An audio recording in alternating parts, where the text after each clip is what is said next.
व्यास जी ने विचार किया किसको अध्ययन कराऊं, क्योंकि कहीं क्रोध है, काम लोभ तो बस में कर लिया, पर क्रोध इतना है कि नाक पे ही रखा। भले संत हैं, योगी हैं, हाँ।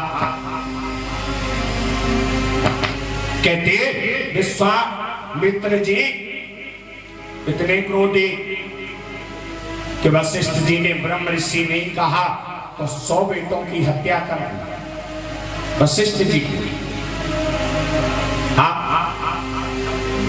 और सुनो, तो आज विचार किया कि करूं तो करूं क्या, भागवत का अध्ययन किसको कराऊं। सो बैठे बैठे मन में विचार तो आ गया कि इसके योग्य मेरा बेटा है। हाँ, पर बेटा तो निराकार उपासक है, कौन उसे लेने जाए। और भागवत जी में साकार लीलाओं का वर्णन है, कौन करे। आज विचार किया कि यदि भागवत जी के मंत्रों में शक्ति होगी, आकर्षण होगा, तो मेरे बेटे के मन को आकर्षित करके लाए। हाँ, तो आज छोटे छोटे बालकों को एक मंत्र याद करा दिया भागवत जी का, और बोले बेटा वन में जाओ, जहां संत महात्मा ध्यान लगाए, समाधि लगाए, वहां जाके इस मंत्र को बार बार गाना। हाँ, सो आज ये बालक लोग पहुंच गए और वन में संध्या देने रहे, और गुरुदेव के द्वारा दिया गया मंत्र का गायन कर रहे। और आज जो मंत्र याद करके आए सजनो, उसमें मेरे गोपाल जी के स्वरूप का वर्णन है। हाँ, श्रीमान जी दिखने में लगते कैसे हैं। बरहा पीड़म नटवर वपु कर्णयो कर्णिकारम बिभ्रे पासा कनक कपिसम वैजयंतीं चमालम रंध्रान वेणुरधर सुधया पूरयन् गोपवृन्दै वृन्दारण्यं स्वपदरमणं प्राविशत् गीतकीर्ति। सज्जनों, बरहा नाम है मोर का, जिसके मस्तक पर मोर पंख से बना मुकुट विराजमान। हाँ, बरहा पीड़म बोले, से धारण करके श्रीमान जी लगते कैसे। हाँ, बोले नट मोर मुकुट को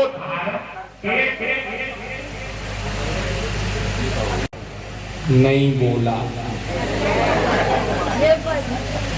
कितने नजदीक बैठे हो, इसीलिए मैं कह गया था कि मंच नीचा बनाना।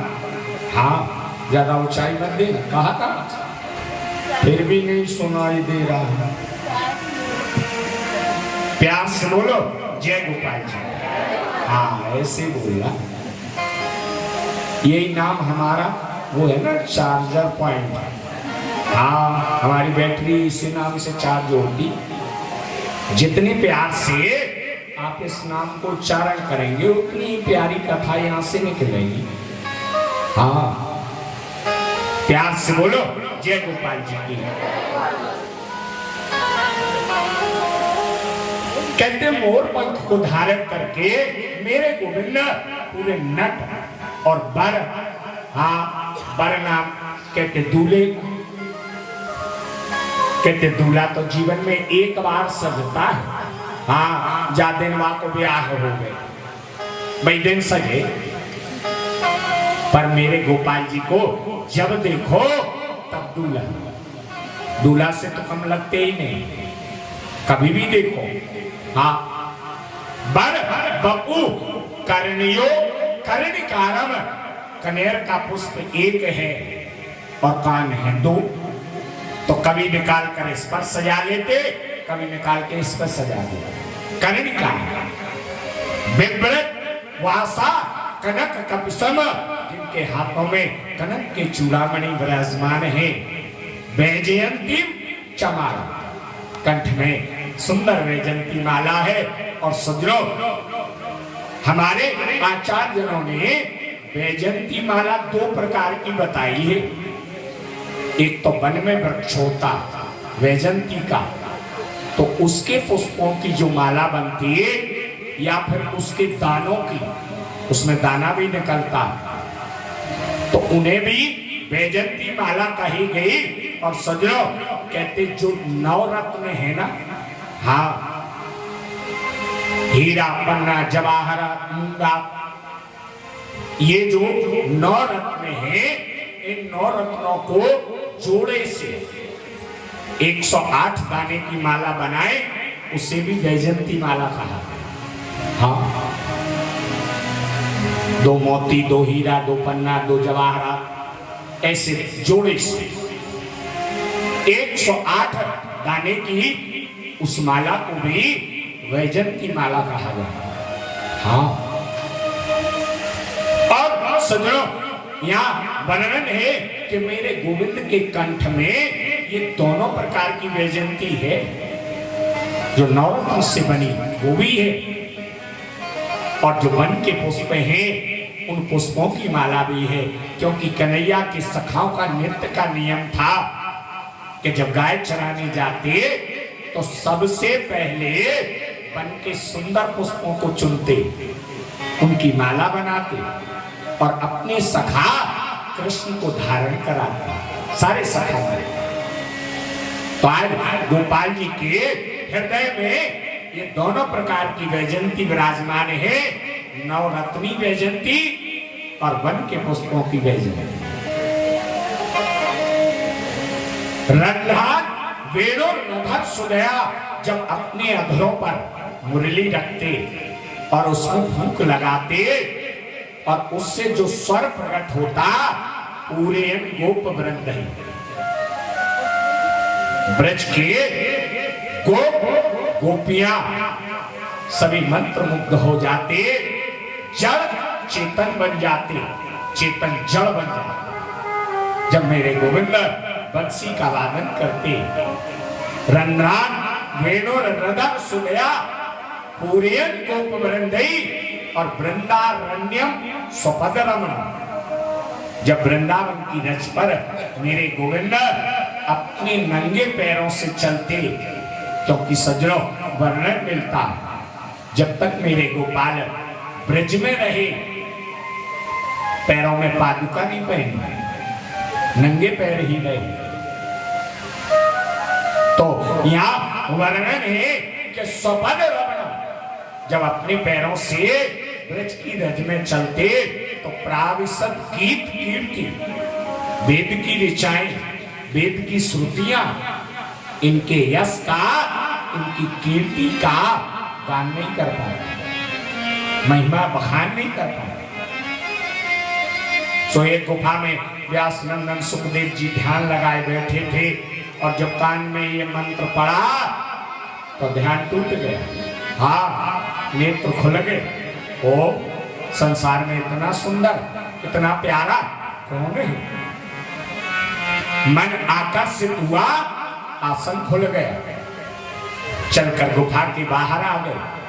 सामने देखा छोटे छोटे बालक इस मंत्र का गायन कर रहे, सो खड़े खड़े निहार रहे। ओ कौन है? इतना प्यारा, इतना सुंदर, आखिर है कौन? कुछ देर देखते रहे, फिर मन में सोचा संसार है, कोई होगा सुंदर, हम काय को परेशान, हाँ हमें क्या लेना दे? अरे दुनिया है, संसार है, कोई सुंदर है तो बना। पलट के पुनः गुफा में चले गए, आसन लगाया, ध्यान लगाया और निराकार ब्रह्म में लीन हो। सायंकाल जब ये बालक अपने गुरु व्यास जी के पास आए, व्यास जी ने पूछा क्यों, क्या हुआ? किसी ने पूछा किसी ने कुछ कहा? हाँ गुरुदेव, बार बार पूछा, बार बार सुना। ओ बहुत संतों ने सुना। बेटा एक बात बताओ, क्या उन संतों में से कोई ऐसा संत नजर आया जिसकी आयु ज्यादा ना हो, युवावस्था हो? हाँ, बालक बोले गुरुदेव ऐसा तो कोई नहीं आया, सब बड़े बड़े जटाधारी, आयुवान, तिलकधारी, पर ऐसा तो कोई नहीं आया जिसके आयु विशेष ना हो। आज विचार किया, पर एक बालक ने कहा गुरुदेव एक संत गुफा से तो निकले पर पास में नहीं आए, जिनके घुंघराले बाल, गुरुदेव जिनके मस्तक पर अलौकिक तेज, जिनके तन पर कोई वस्त्र नहीं था, निर्वस्त्र थे, जिन्हें देख के लगता था कि इनकी आयु कोई ज्यादा नहीं। कुछ देर हमारी ओर देखा, पर गुरुदेव पुनः वापस कुटिया में चले गए और जिस स्वरूप का वर्णन इन बालकों ने किया व्यास जी ने सुना, तो व्यास जी को लगा हो ना हो मेरा बेटा यही है। हाँ, तो आज रात में फिर एक मंत्र याद करा दिया और सुबह बोले बेटा अब इधर उधर मत जाना, जहां से वो निकले थे उसी गुफा के सामने बार बार कहा ऐसे, और इधर उधर कहीं मत जा। और आज बालक पहुंच गए, सो जहां से जिस गुफा से वो निकले थे उसी गुफा से के सामने सजरो पुष्प चुनने लगे और मंत्र गाने लगे। कल जो मंत्र व्यास जी ने दिया था उसमें मेरे गोपाल जी के स्वरूप का वर्णन था, और आज जो मंत्र दिया इसमें मेरे गोपाल जी के स्वभाव का वर्णन। हाँ, और कहते सजरो संसार में ये दो चीजें ही तो प्रधान है। हाँ, दिखने में कैसे और सुनने में कैसे, स्वरूप कैसा और स्वभाव कैसा। हाँ,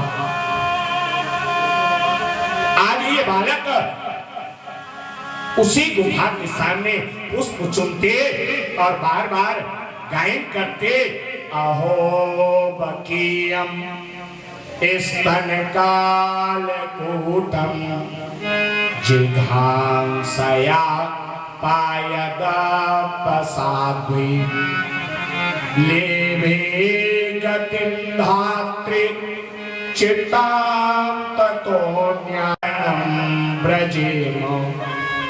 अरे देखो तो उस पूतना को, जो पूतना अपने स्तनों में जहर का लेपन करके मारने आई थी, पर मेरे गोविंद की कम्बा दयालु शरणम ब्रज।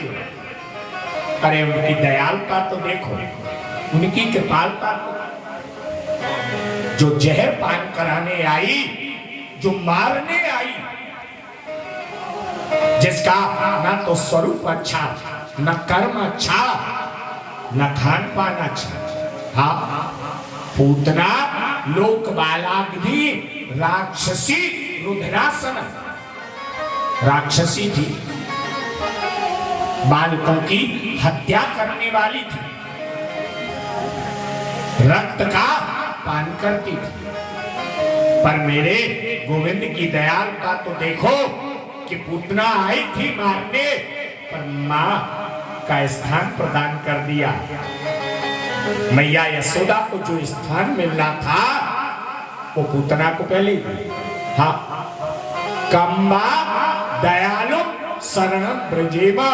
और जैसे ये मंत्र कान में पड़ा, सजरो गुफा में बैठे सुखदेव का ध्यान टूट गया, नेत्र खुल गए। ओ इतना मीठा स्वभाव, आखिर कौन है वो, कहाँ रहता, इसके बारे में तो जानना चाहिए। स्वासन खुल गया और गुफा से बाहर फिर आ गए। हाँ, और इस बार तो चलते चलते बालकों के पास पहुंच गए। भैया और सुनाओ ना। हाँ, बालकों ने कहा श्रीमान जी हमारे गुरुदेव ने तो हमें इतना ही सिखाया, और यदि आपको और सुनना तो ऐसे हमारे गुरुदेव के पास 16,000 18,000 मंत्र हैं। हाँ, आपको उनके पास जाना है। सुखदेव जी ने कहा आपके गुरुदेव कौन है? बालकों ने कहा श्रीमान जी हमारे गुरुदेव हैं श्री व्यास जी महाराज। तो सुखदेव जी को याद आ, ओ ये तो मेरे पिताजी हैं। हाँ, ये तो मेरे पिता हैं। और आज सज्जनों बालक आश्रम की ओर जाने लगे, तो अब सुखदेव का मन कहता कि उसके बारे में जाने, कौन है इतना मीठा स्वभाव आखिर है किसका कि जो मारने आई, हाँ जहर पान कराने आई, उसे माता का स्थान दे।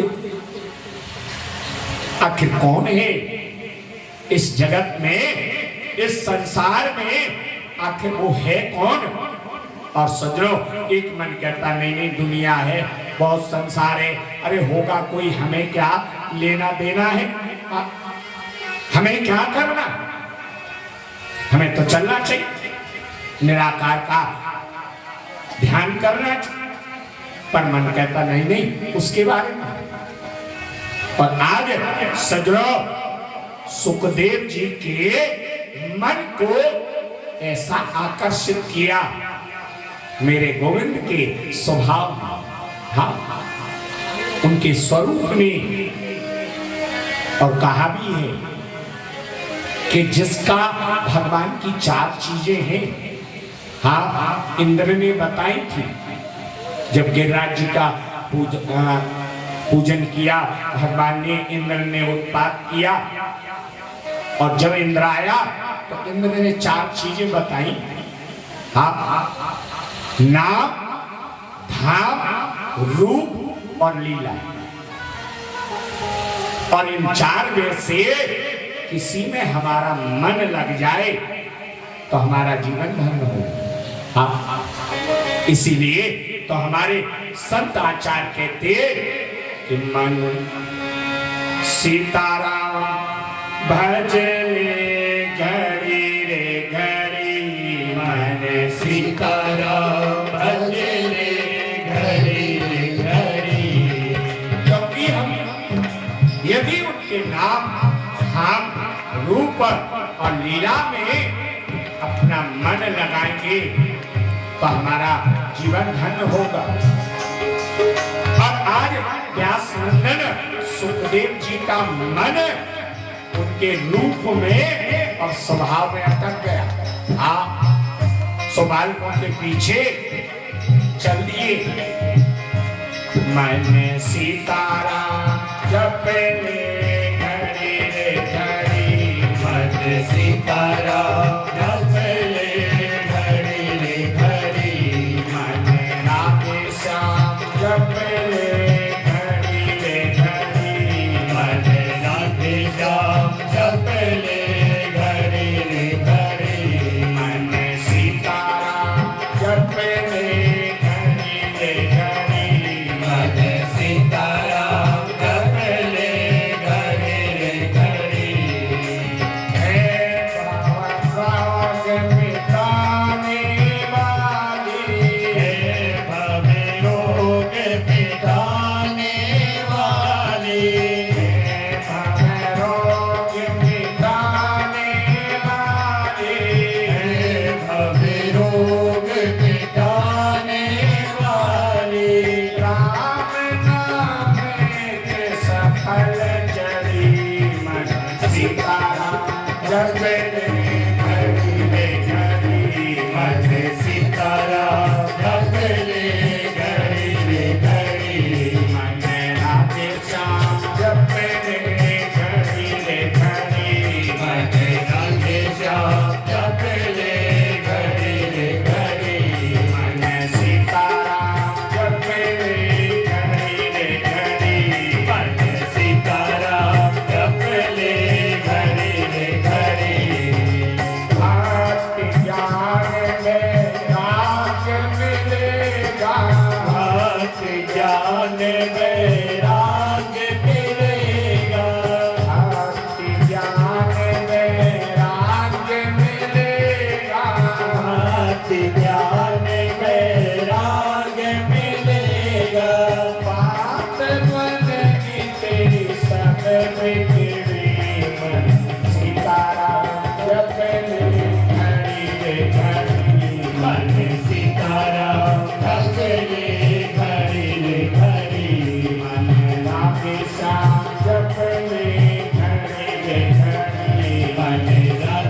राधे श्याम जप ले घड़ी रे घड़ी मन सीताराम जप ले घड़ी रे घड़ी मन सीताराम जप ले घड़ी रे घड़ी नाम प्रभु का कभी न लेता नाम प्रभु का कभी न लेता नाम प्रभु का कभी न लेता नाम प्रभु का कभी न लेता बातें करता बड़ी बड़ी सीताराम जप ले घड़ी रे घड़ी मन सीताराम जप ले घड़ी रे घड़ी मन राधे श्याम जप ले घड़ी रे घड़ी मन राधे श्याम जप ले घड़ी रे घड़ी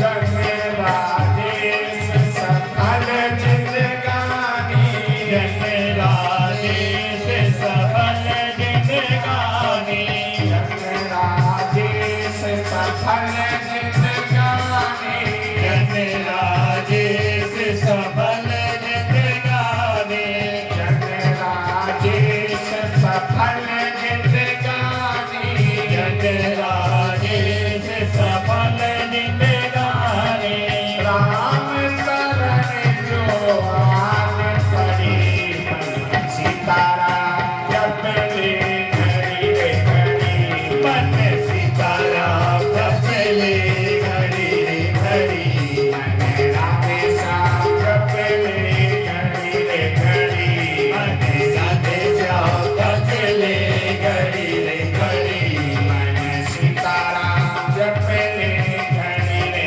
घड़ी मन सीताराम जप ले घड़ी रे घड़ी मन राधे श्याम जप ले घड़ी रे घड़ी मन राधे श्याम जप ले घड़ी रे घड़ी मन सीताराम जप ले घड़ी रे घड़ी मन सीताराम जप ले घड़ी रे घड़ी मन राधे श्याम जप ले घड़ी रे घड़ी मन राधे श्याम जप ले घड़ी रे घड़ी मन सीताराम जप ले घड़ी रे घड़ी सीताराम जप ले घड़ी रे घड़ी आज प्रभु के स्वरूप और तो सुखदेव जी ने कहा पिताजी आप ही धारण करा दो।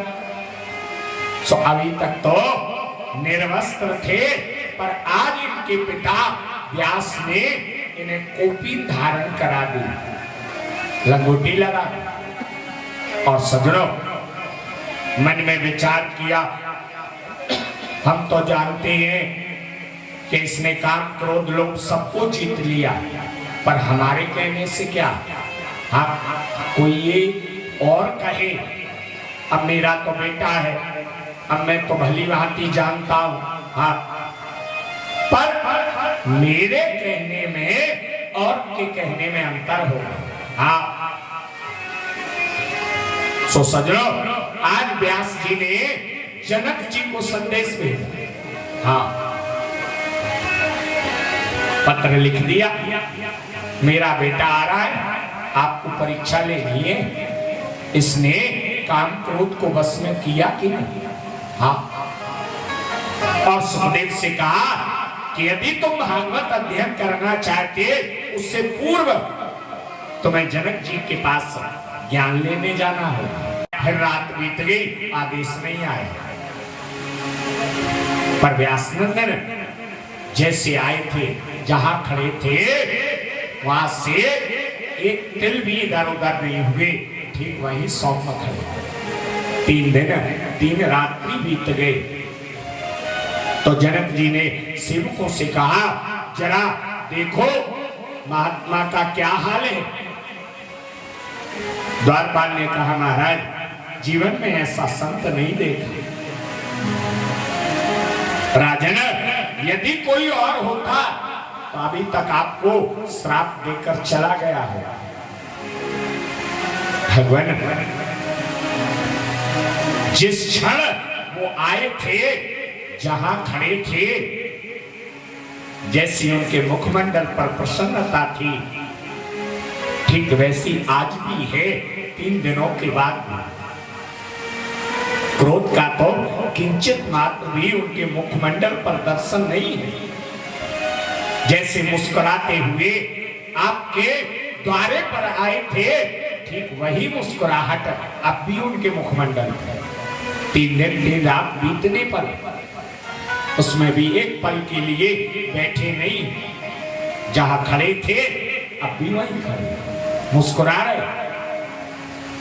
तो सज्जनों, जनक जी ने पहली परीक्षा में पास कर दिया। सुखदेव ने क्रोध को अपने बस में कर लिया, जीत ली। पुनः अंतःपुर में इनकी व्यवस्था हुई। हजारों सुंदरियों के बीच में इनके प्रसाद की व्यवस्था की गई। बड़े हाव भाव से इन सुंदरियों ने इन्हें प्रसाद कराया, पर किंचित मात्र हृदय में काम की जागृति नहीं हुई। सो जनक जी ने दूसरी परीक्षा में भी पास कर दिया और व्यास जी को लिखकर भेज दिया, व्यास जी आपके बेटे ने काम क्रोध को वश में कर लिया। और जब जनक जी ने मोहर लगा दी, पास कर दिया, सो व्यास जी ने अपने बेटा सुखदेव को भागवत जी का अध्ययन कराया। और जब अध्ययन कर लिया तो ये वन में चले गए।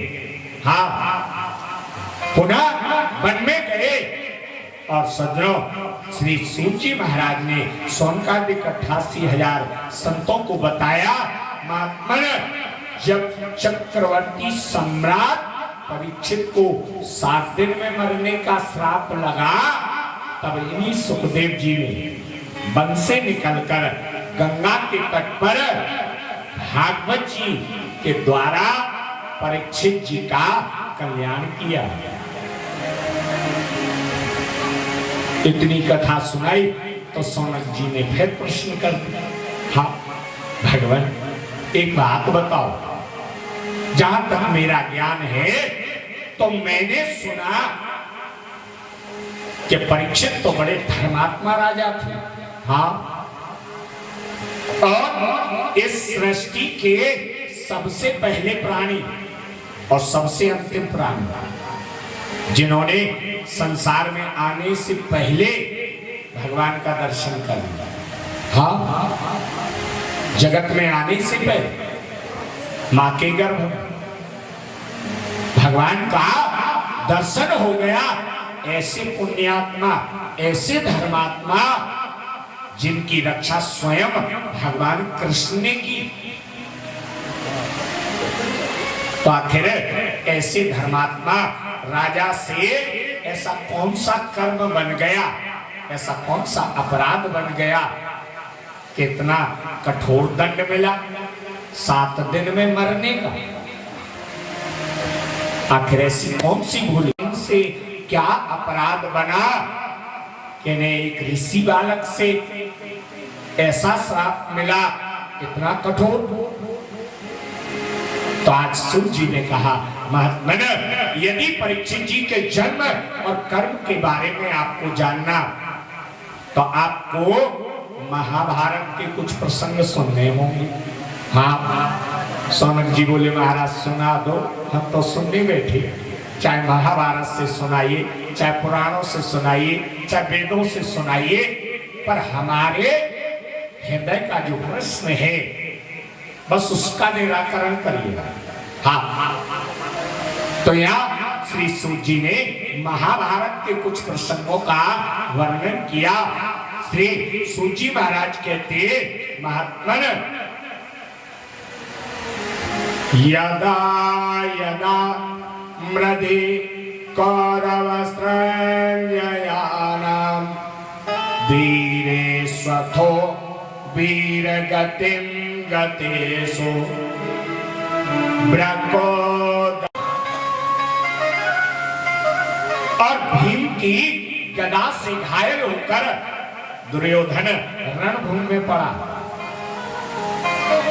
किस क्षण मृत्यु आ जाए नहीं मालूम। पर सजनों, कहते रामचरितमानस में मंथरा को मंदमती कहा गोस्वामी जी ने। हाँ, और हमारे गोपाल जी के चरित्र में दुर्योधन को मंदमती कहा। आज स्वयं मृत्यु के मुख में पड़ा। किस पल मृत्यु आ जाए नहीं पता। फिर भी मन में कामना है पांडवों का बुरा हो। हाँ, सो इनका मित्र अश्वत्थामा आया। मित्र की हालत देख के, मित्र कैसे हो?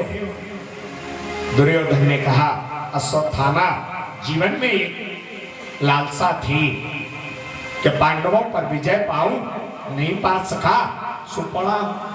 हाँ, अश्वत्थामा बोला, मित्र इसमें मेरी गलती नहीं, तुम्हारी है। हाँ, तुमने मुझे सेनापति नहीं बनाया। अगर सेनापति बनाया होता तो आज ये दिन नहीं देखना होता। अश्वत्थामा बोला। हाँ, और अश्वत्थामा बोला, मित्र अभी भी कुछ नहीं बिगड़ा। हाँ, यदि तुम हमें सेनापति का पद दो तो अभी भी मैं पांडवों से युद्ध कर सकता।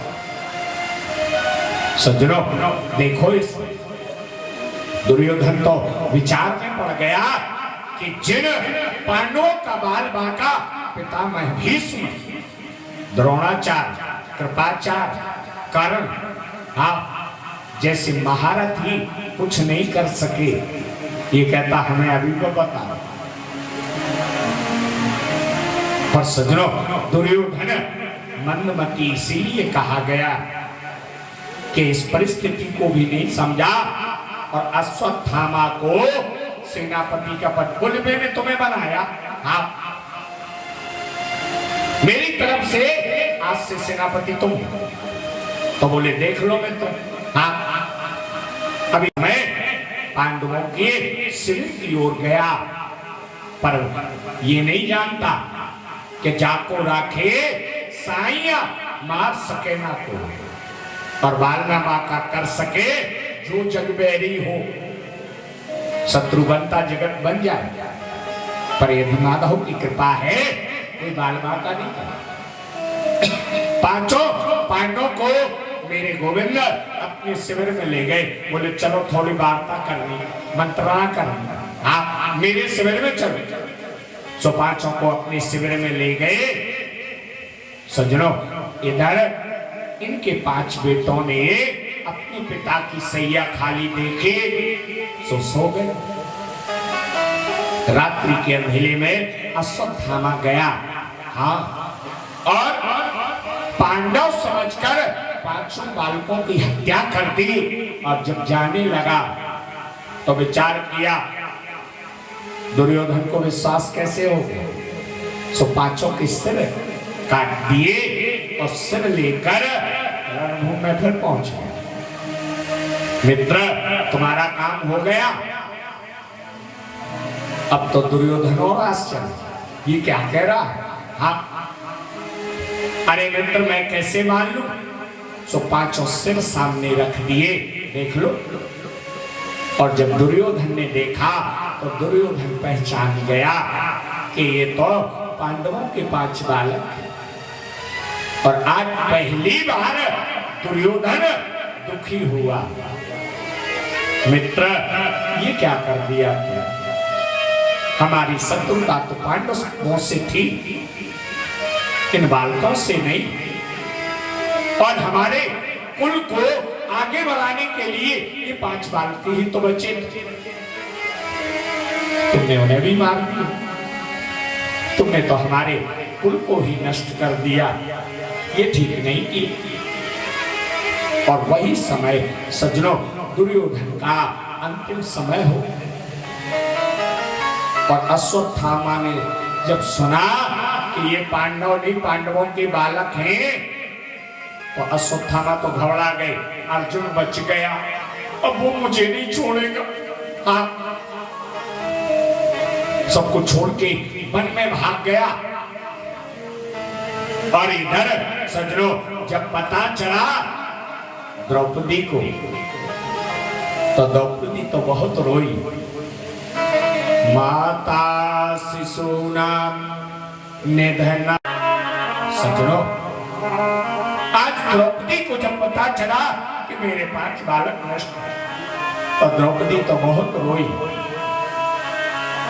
और द्रौपदी का रुदन सुनकर सज्जनों आज अर्जुन ने प्रतिज्ञा कर ली, देवी सूर्योदय से पहले अगर तुम्हारे हत्यारे को, तुम्हारे बेटों के हत्यारे को तुम्हारे चरणों में नहीं डाला तो गांडीवधारी अर्जुन द्वारकानाथ को संग में लिया, रथ पर सवार होकर अश्वत्थामा का पीछा किया। और जब अश्वत्थामा ने देखा ये नहीं छोड़ेंगे, तो डर के मारे आज अश्वत्थामा ने अर्जुन के ऊपर ब्रह्मास्त्र का प्रयोग कर दिया। हाँ, और जब ब्रह्मास्त्र का प्रयोग किया तो अर्जुन ने अपना गांडीव धर दिया और द्वारकानाथ के चरण पकड़ लिए। हाँ, गोविंद ब्रह्मास्त्र चला दिया उसने तो। हाँ, कन्हैया बोले अर्जुन वो चलाना भर जानता है, पर गुरु कृपा से तुम चलाना भी जानते और वापस बुलाना भी जानते, दोनों विद्याएं तुम्हारे पास। हाँ, पर अश्वत्थामा के पास तो मात्र चलाना जानता है, वापस बुलाना उसे नहीं आता। हाँ, तो अपने ब्रह्मास्त्र से उसके ब्रह्मास्त्र के तेज को नष्ट करो और अपना वापस बुलाओ। अर्जुन ने ऐसे किया। हाँ, और अश्वत्थामा को बंदी बनाया, रथ के पीछे बांध दिया और रथ के पीछे घसीट कर लाए, लाकर द्रौपदी के चरणों में डाल दिया। देवी इसने तुम्हारे 5 बालकों की हत्या कर दी, क्या दंड तुम बताओ। सज्जनों देखना, हमारे भारत की संस्कृति, हमारे भारत की माताओं की संस्कृति। एक बात बताओ, हमारे देश के पीछे जो माता शब्द लगा है वो ऐसे नहीं लगा है। हाँ, हमारे देश में एक से एक वीरांगना, एक से एक भक्तिमती, एक से एक ज्ञानवती, एक से एक सती माताओं का जन्म हुआ, जिनके कारण ये हमारे देश को माता की उपाधि मिली। इसीलिए तो कहते भारत माता। हाँ, आज एक क्षत्राणी ने जब एक ब्राह्मण को अपने चरणों में बंधा हुआ देखा, जिसके 5 बेटों की हत्या कर दी, वही ब्राह्मण जब चरणों में बंधा पड़ा तो एक क्षत्राणी का भाव देखो। रोते द्रौपदी ने कहा, उवाच चासहन्तस्य बंधनायनं सती मुंचता मेष ब्राह्मणो नितराम गुरु। अरे मुंचता इसे छोड़ दीजिए। अर्जुन ने कहा, देवी क्या कह रही हो, तुम्हारे 5 बेटों की हत्या कर दी और तुम कहती कि इसे छोड़ दो। रोते द्रौपदी ने कहा, क्या तुम नहीं जानते ये कौन है?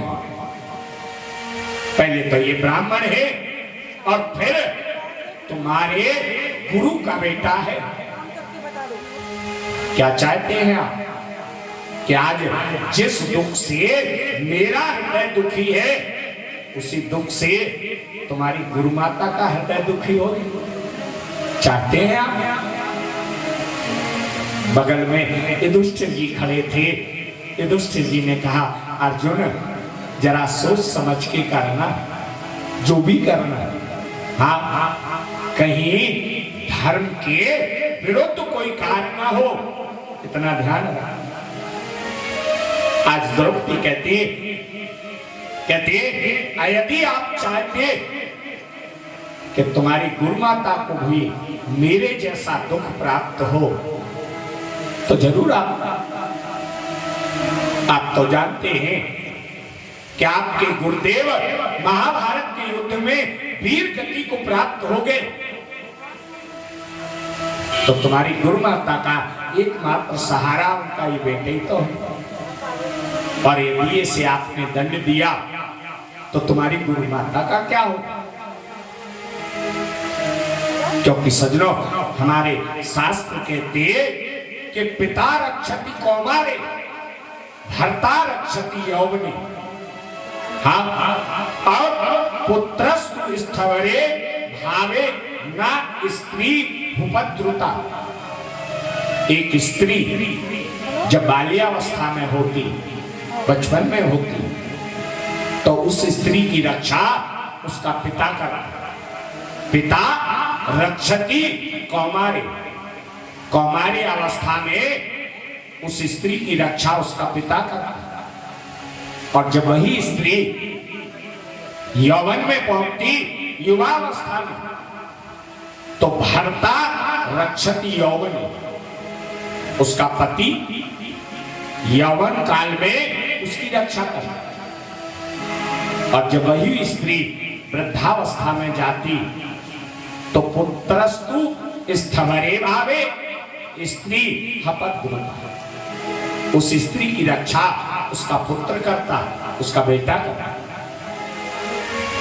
तीनों अवस्था, बाल्य अवस्था में पिता, युवावस्था में पति और वृद्धावस्था में बेटा। तो आप तो जानते कि आपके गुरुदेव तो वीर गति को प्राप्त हो गए, तुम्हारी गुरुमाता का एकमात्र जीवन सहारा उनका ये बेटा ही तो। हाँ, तो बगल में द्वारकानाथ खड़े थे, अर्जुन चरणों में बैठ गए। गोविंद आप कुछ क्यों नहीं बोल रहे? इसने 5 बालक मार दिए, हाँ हत्या कर दी। भगवान बोले, जब हमसे कोई कछु पूछ ना रहे हो तो हम बीच में काहे को बोले? हाँ, बड़े लोग बात कर रहे हैं तो बीच में टोकना नहीं चाहिए। अर्जुन तो चरणों में बैठ गए, गोविंद बताओ। तो आज सज्जनों, द्वारकानाथ ने भी बड़ा सुंदर निर्णय दिया। हाँ, अर्जुन शास्त्र कहते कि ब्रह्म बंधुर न हंतव्यम आतताई बधारणम मयेवो भयमानातम परिपद्मानुशासनम।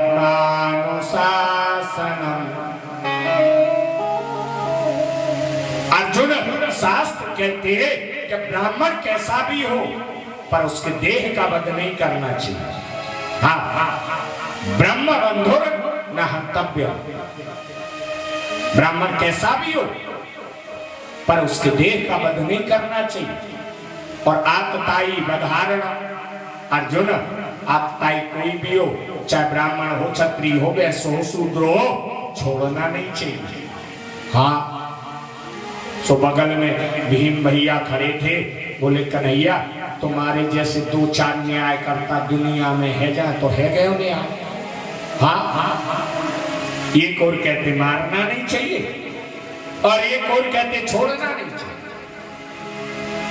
एक और कहते ब्रह्म बंधुर न हंतव्य, ब्राह्मण का वध नहीं करना चाहिए। और दूसरी ओर कह रहे आतताई बधारणा, आतताई कोई भी हो उसे छोड़ना भी नहीं चाहिए। हाँ, तो निर्णय होता हो कैसे? भगवान ने कहा भीम भैया हलवा पूरी कुछ ज्यादा खाई आपने, हाँ या बारे कुछ बुद्धि मोटी है तुम्हारी, पर मैं क्या कह रहा हूं ये भली प्रकार अर्जुन समझ रहा मेरे कहने का मतलब। और जब सज्जनों अर्जुन ने समझा भगवान की बात को। सो आज अर्जुन ने अश्वत्थामा के मस्तक पर जो मणि थी उस मणि को बलात् खींच लिया, सर के बाल मुड़वा दिए, चोटी पकड़कर खींच ली और अपने शिविर से धक्के देकर निकाल दिया। हाँ क्यों? क्योंकि शास्त्र कहते कि बपनम द्रवणादानम स्थान निर्यापणम तथा एष ही ब्रह्म बंधुर्नाम बधो नान्योस्ति देहिका। यदि कोई ब्राह्मण आतताई है, दुराचारी है, तो ऐसे ब्राह्मण का भी वध नहीं करना चाहिए। अब तो जिस स्थान पर उसका पूजन होता, जिस स्थान पर उसे सम्मान मिलता, जिस स्थान पर उसे दक्षिणा मिलती, यदि उस स्थान से अपमानित करके धक्के देकर गालियां देकर निकाल दिया जाए तो उसके लिए मृत्यु से भी बड़ा दंड है वो। हाँ इसीलिए तो कहा कि बधो नान्योस्ति देहिका बपनम द्रविणादान। जहां उसे दान मिलता, भोजन मिलता, सम्मान मिलता, वहां से अपमानित करके निकाल देना ही उसके लिए मृत्यु से बड़ा दंड है। पर यदि कोई आतताई ब्राह्मण है तो ऐसे ब्राह्मण का भी देहवध नहीं करना चाहिए, शास्त्रीय है। आज अपमानित होकर सजो अश्वत्थामा वन में चला गया और पांडवों द्वारा किए गए अपमान की ज्वाला में जलने लगे। ओ इन पांडवों की ये ताकत, ये मजाक, मेरा इतना अपमान। अरे अब तो इनके वंश में कोई बचे ही नहीं, 5 बेटा थे, मैंने मार दिया। हाँ पांडव अपने आप कुछ दिन बाद अपने आप मर जाएंगे। अब तो इनके कुल में भी कोई नहीं बचे। पर बैठे बैठे याद आया, ओ युद्ध के समय सुना था कि उत्तरा की, अभिमन्यु की पत्नी उत्तरा के गर्भ में कुछ, अब तो वो होने वाला हो। हाँ नहीं, कुल को चलाने वाला है अभी। सुबन में बैठे बैठे इस दुष्ट ने उत्तरा के गर्भ को लक्ष्य बनाया और सदैव ब्रह्मास्त्र का प्रयोग किया। और जब ये ब्रह्मास्त्र सदैव जलाने के लिए, उत्तरा के गर्भ को जलाने के लिए बढ़ा, तो सज्जनों देखो इसको कहते विश्वास। हाँ जहां पर 5 ससुर बाबा, जहां पर 2 सासू जी, जहां एक ददिया सास, पर उत्तरा इनमें से किसी के पास नहीं है। जब ब्रह्मास्त्र जलाने आया तो ना तो गांडीवधारी अर्जुन के पास गई, ना युधिष्ठिर के पास, ना गदाधारी भीम के पास, ना द्रौपदी के पास, ना सुभद्रा के पास, ना माता कुंती। जब ब्रह्मास्त्र ने जलाया तो सजरो दौड़ कर गई और गोविंद के चरणों में गिर गई। द्वारका नाथ पाहि पाहि महायोगी देवदेव जगतपति नान्यम तद्भयं पश्ये यत्र मृत्युर्परस्परम्। हे गोविंद त्राहिमाम त्राहिमाम, हम आपकी शरणागत हैं। गोविंद रक्षा, गोविंद हम मर जाएं हमें चिंता नहीं, हमें अपनी मृत्यु का कष्ट नहीं। नान्यम तद्भयं पश्ये, मुझे खुद के मरने का भय नहीं है। बस मेरे उदर में इस कुल का जो एकमात्र दीपक है गोपाल, उसकी रक्षा कर। नेत्रों से अश्रु धारा बह रही और कहते हैं मेरे गोपाल को जिस किसी ने करुण भाव से पुकारा, सज्जनों मेरे गोविंद ने सुना बस। हाँ, और आज जब उत्तरा ने करुण भाव से याद किया सो सज्जनों मेरे गोविंद ने अंगुष्ठ मात्र का रूप धारण किया और उत्तरा के गर्भ में प्रवेश किया। हाँ, और अपनी गदा से ब्रह्मास्त्र के तेज को नष्ट किया, गर्भस्थ बालक की रक्षा की और बाहर निकल आए। हाँ, पर काउे पतो ना है, चलो हाँ तो लीला कहाँ है ये काव है वो ना जान सकता। पर एक बात बताओ, हम कितना भी छुपाएं पर जो हमारे निकट है उससे कभी छुप नहीं सकता, कहीं ना कहीं से उससे आभास हो जाता है। हाँ, जो निकट हमारे है हम भले छुपाएं सो ये बात कोई और नहीं जान सका, पर माता कुंती से ये बात नहीं छुप सकी। माता कुंती तो सब कुछ जानी। और आज सजो माता कुंती आई और गोविंद के चरणों में बैठ गई, नेत्रों से अश्रु धारा बह रही। और आज माता कुंती ने गोविंद की बड़ी सुंदर स्तुति की। माता कुंती के नेत्रों से आंसू गिर रहे, हाथ जोड़कर चरणों में बैठी। नमस्ते पुरुषम त्वाद्य, कह दिया भगवान यदि आपको देना तो विपदा संतु ना शाश्वत, तत्र तत्र जगत गुरु भवतो दर्शनम यस्यात् पुनर्भवो दर्शनम। गोविंद यदि आप देना चाहते तो आप हमें विपत्तियां दे। और जैसे भगवान ने सुना सो बोले बुआ अभी पेट नहीं भरा। हाँ, आखिर तुमने अपने जीवन में पाया क्या?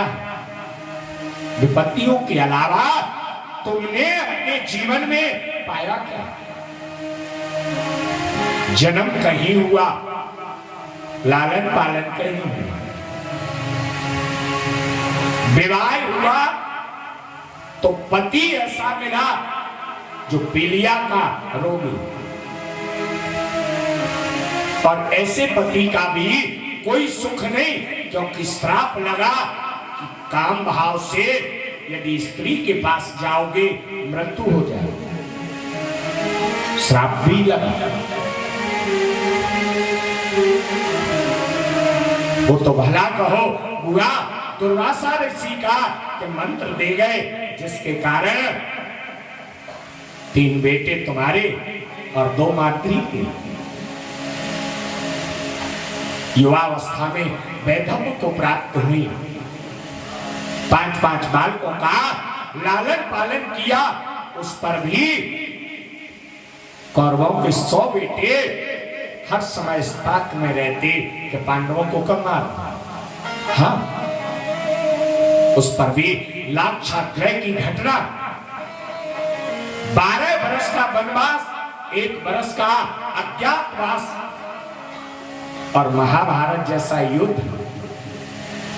बुआ आज जब खुशी के दिन आए, सुख के दिन आए कि आज तुम्हारा बेटा युधिष्ठिर हस्तिनापुर का राजा है, तुम राजमाता बन गई, और जब आज सुख के दिन आए तो फिर कुछ दुख मांग रही, क्या हो गया? माता कुंती तो रोने लगी। गोविंद हमारे जीवन में अगर इतनी विपत्तियां नहीं आती तो आज आप मेरे सामने नहीं होते। गोविंद आज यदि आप मेरे सामने हैं तो ये विपत्तियों की देन ही तो है। जीवन में विपत्ति आई आप मेरे सामने, क्योंकि संसार में कहते कि संसार में जब सुख आता तब जीव परमात्मा को भूल जाता। और जब जीवन में दुख आता तो हर पल परमात्मा की याद तो के ऐसा सुख नहीं चाहिए। सुख के माथे सिल पर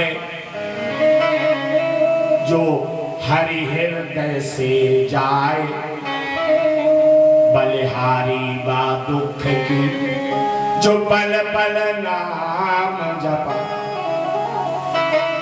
माता कुंती कहती गोविंद हमें ऐसे सुख की कामना नहीं है कि जिसके आने से हृदय से आपकी याद चली जाए।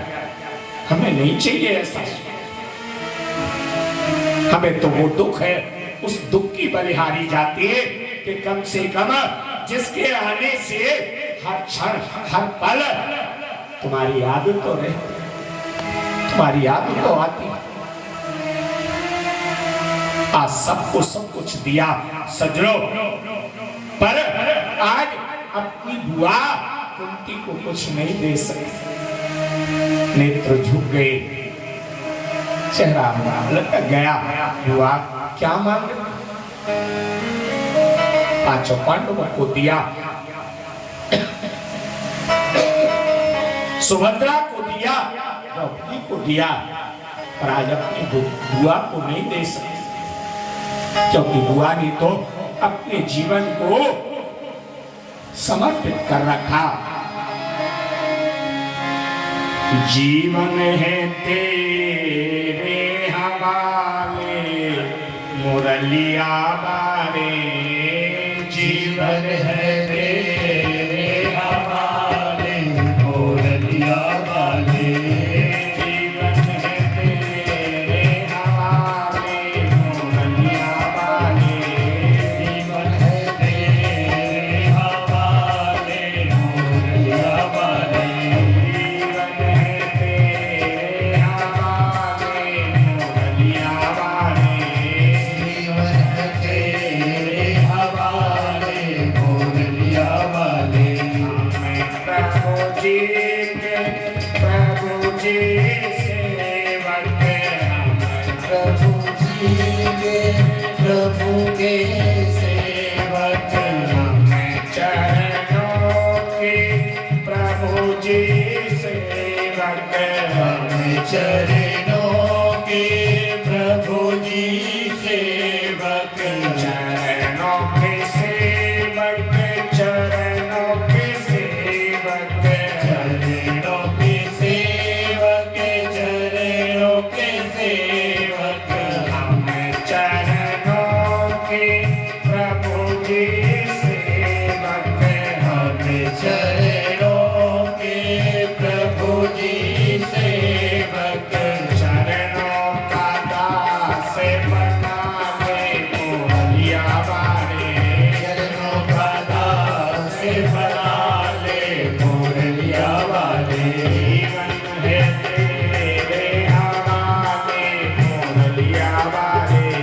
जीवन है तेरे हवाले मुरलिया बारे।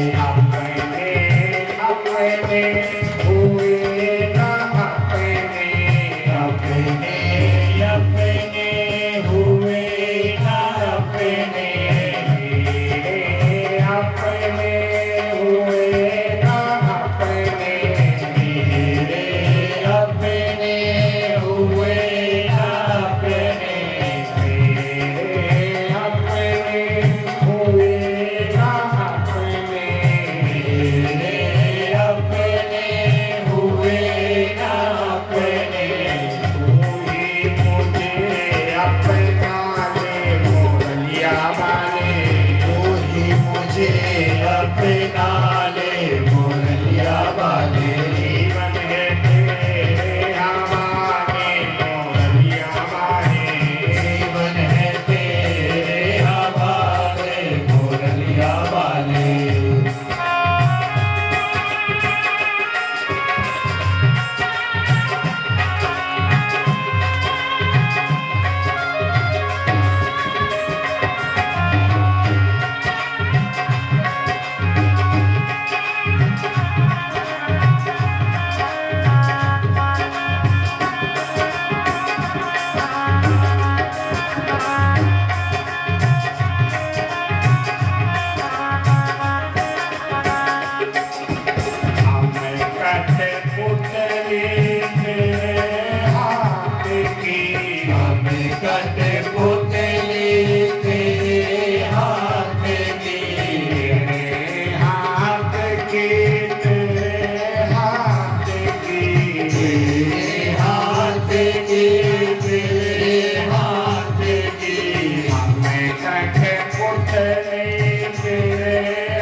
जीवन है तेरे हवाले मुरलिया वाले, जीवन है तेरे हवाले मुरलिया वाले, तू ही मुझे अपना ले मुरलिया वाले, मुझे अपना ले मुरलिया वाले, जीवन है तेरे हवाले मुरलिया वाले, जीवन है तेरे हवाले मुरलिया वाले, हमको भी कंठे लगा ले मुरलिया वाले, अपने को भी कंठे लगा ले मुरलिया वाले।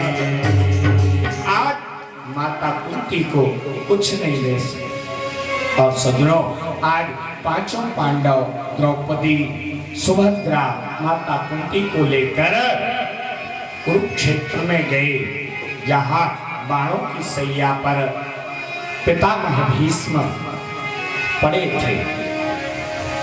सो आज पितामह भीष्म के द्वारा युधिष्ठिर जी को उपदेश कराया और पितामह भीष्म ने आज गोविंद की बड़ी सुंदर स्तुति की और गोविंद का दर्शन करते करते सज्जनों पितामह भीष्म परम धाम को प्राप्त हुए। इधर समय आगे बा तो सूर्य जी महाराज कहते महात्मा भगवान द्वारकापुरी पधारे, या पांडव जन आनंद से निवास करने लगे। पर सज्जनों जब भगवान गए तो अर्जुन भी गए इनके साथ और इधर हस्तिनापुरी में सज्जनों उत्तरा के गर्भ से एक बालक का जन्म हुआ और इसी बालक का नाम परीक्षित हुआ और इनके बारे में आपको कल की कथा में बताएंगे। और आज हमारी किशोरी जी का भजन होगा। वैसे तो ये हमारी रुक्मणी जी हैं, प्यार से बोलो जय गोपाल जी की। तो आइए आप रुक्मणी जी के मुखारबिंद से बड़ी सुंदर वाणी में अब पता नहीं भजन सुनाई।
बढ़िया भाव सबको मिला। अब बड़े भाव से अपने स्थान पर खड़े होकर आना 3 बजे घर घर मुरली बजैया की आरती कृष्ण कन्हैया की। घर घर मुरली बजैया की आरती कृष्ण कन्हैया की। घर घर मुरली बजैया की आरती कृष्ण कन्हैया की। घर घर मुरली बजैया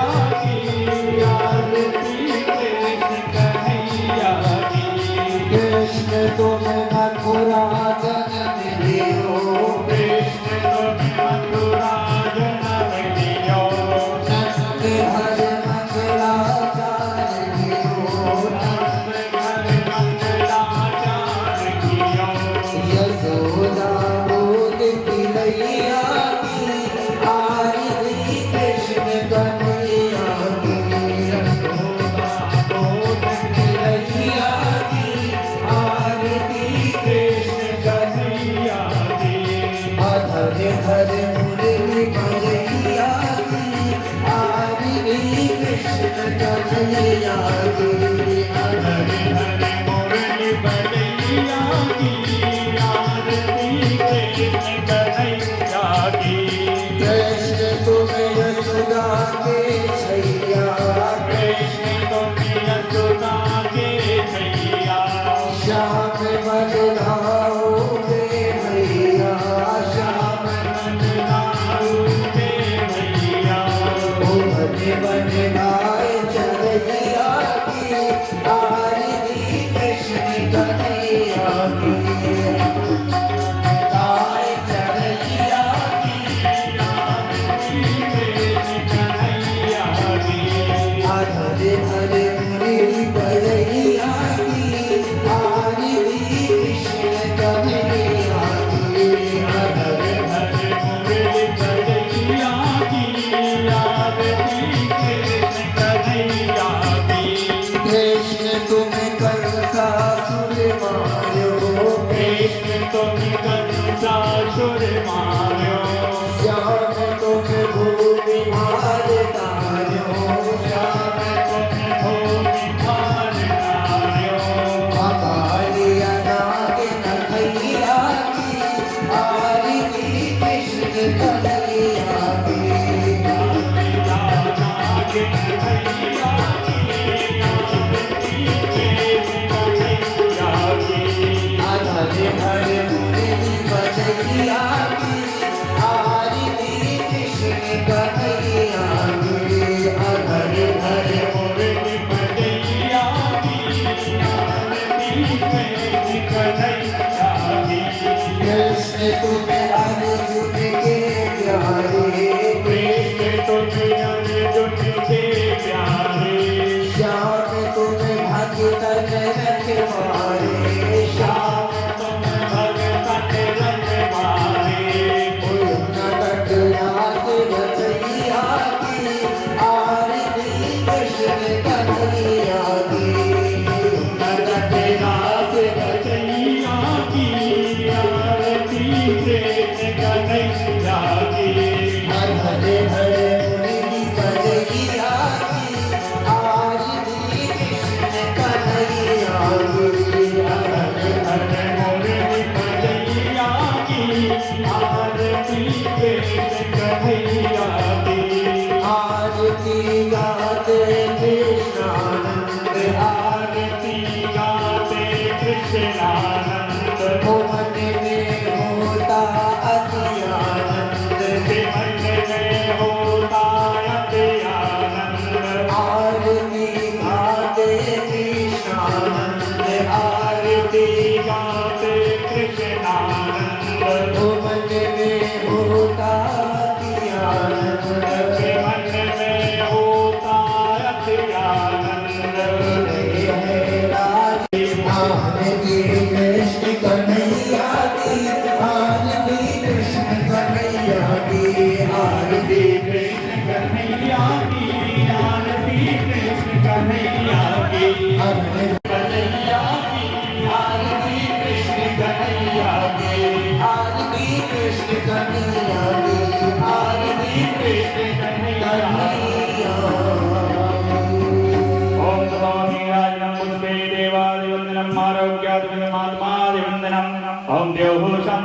शांति शांति पृथ्वी शांतिरापः शांतिरोपरियः शांति वसुदेवः शांति देवाः शांति ब्रह्म शांति ध्रुवं शांतिः शांतिरेव शांतिः श्याम शांतिरेधि वन्द्रुष्पाञ्जलिः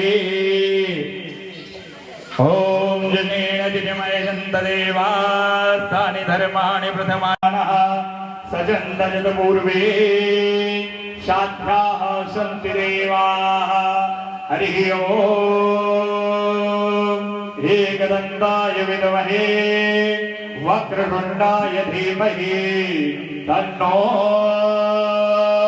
दन्तिः प्रचोदयात् हरिः ओम तद्पुरुषाय विद्महे महादेवाय धीमहि तन्नो रुद्रः प्रचोदयात् हरिः ओम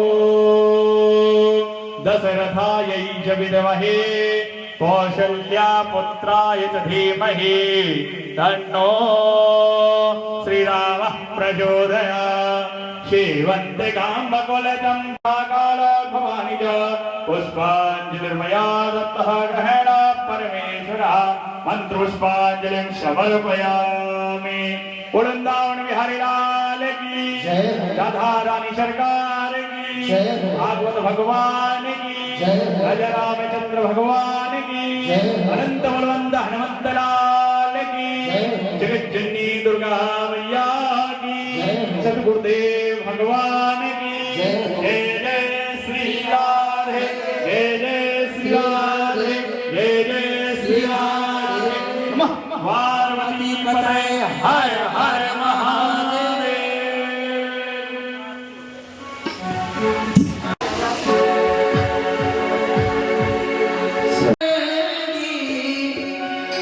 हो बरसन वाली बजाओ बजाओ नाम की ताली बजाओ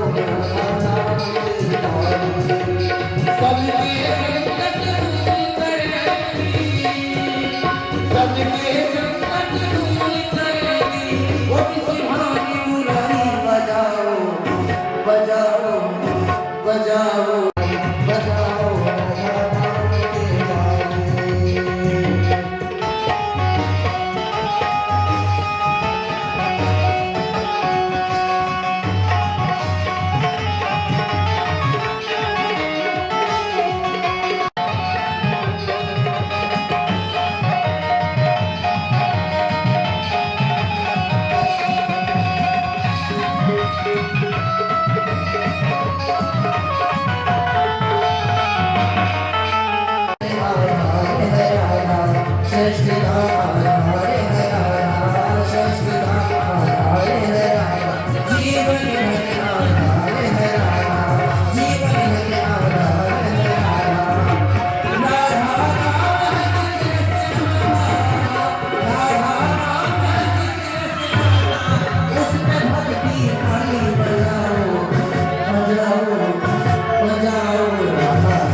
आप रुकिए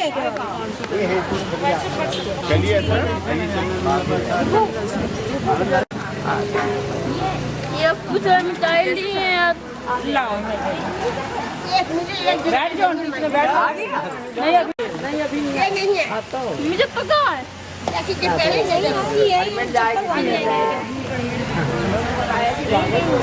देखनी पड़ेगी मैच लग गई है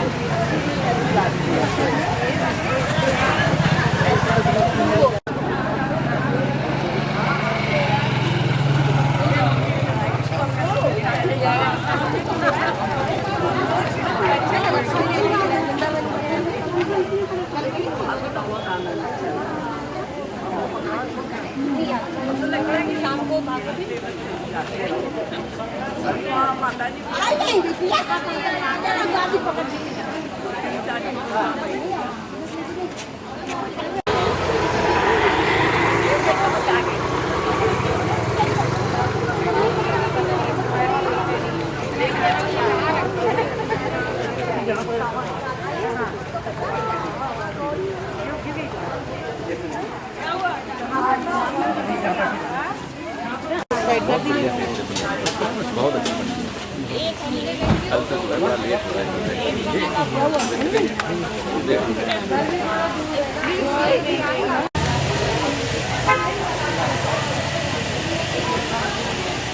बैठिए थक गई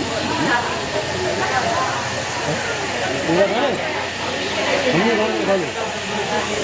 बनिए